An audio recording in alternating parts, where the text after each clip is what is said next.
When it was decided to sail for Italy, they delivered Paul and some other prisoners to Augustan cohort centurion named Julius.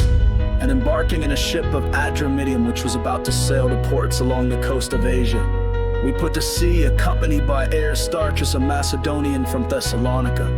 The next day we put in at Sidon, and Julius treated Paul kindly and gave him leave to go with his friends and be cared for, and putting out to sea from there. We sailed under the lee of Cyprus because the winds were against us, and when we had sailed across the open sea along the coast of Cilicia, In Pamphylia we came to Myra in Lycia. There the centurion found a ship of Alexandria, sailing for Italy, and put us on board.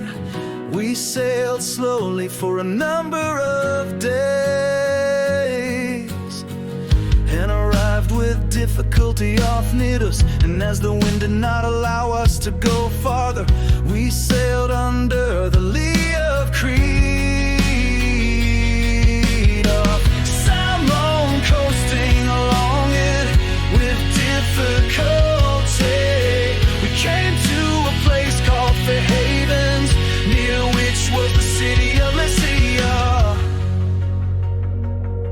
Since much time had passed, and the voyage was now dangerous, 'cause even the fast was already over, Paul advised us, I perceive that the voyage will be with injury and much loss, not only of the cargo and the ship, but also of our lives. But the centurion paid more attention to the pilot and the owner of the ship than to what Paul said.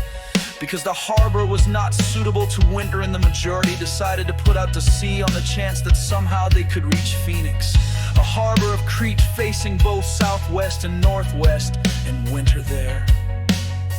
Now when the south wind blew gently, supposing that they had obtained their purpose, they weighed anchor and sailed along Crete close to the shore. But soon a tempestuous wind called the northeaster struck down from the land. And when the ship was caught and could not face the wind, we gave way to it and were driven along. Running under the lee of a small island called Cauda, we managed with difficulty to secure the ship's boat. After hoisting it up, they used supports to undergird the ship.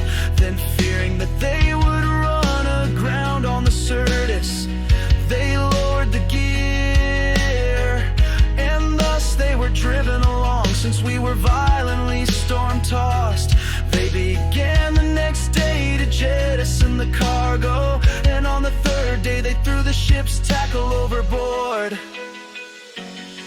When neither sun nor stars appeared for many days, and no small tempest lay on us, all hope of our being saved was at last abandoned.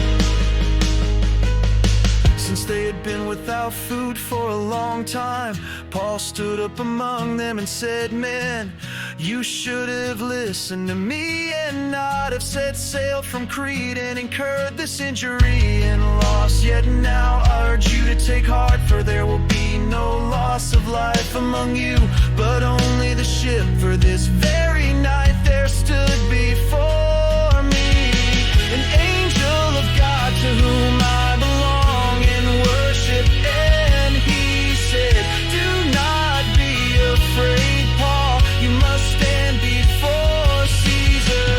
And behold, God has granted you all those who sail with you. So take heart, men, for I have faith in God that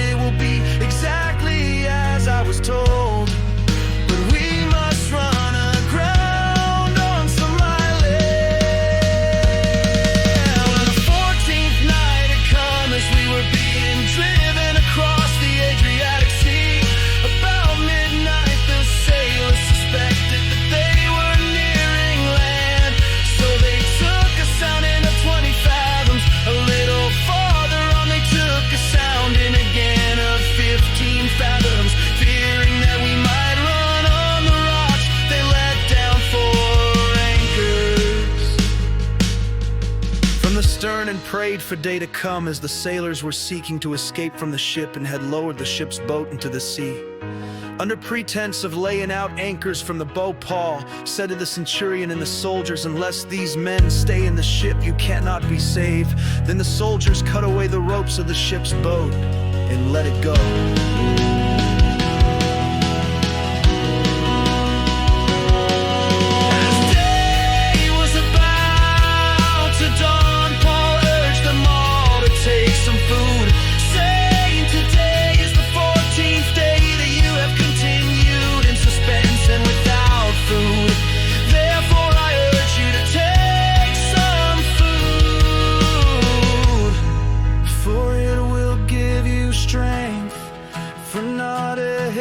To perish from the head of any of you. And when he had said these things, he took bread and giving thanks to God in the presence of all, he broke it and began to eat. And then they all were encouraged and ate some food themselves. When they had eaten enough, they lightened the ship, throwing out the wheat into the sea.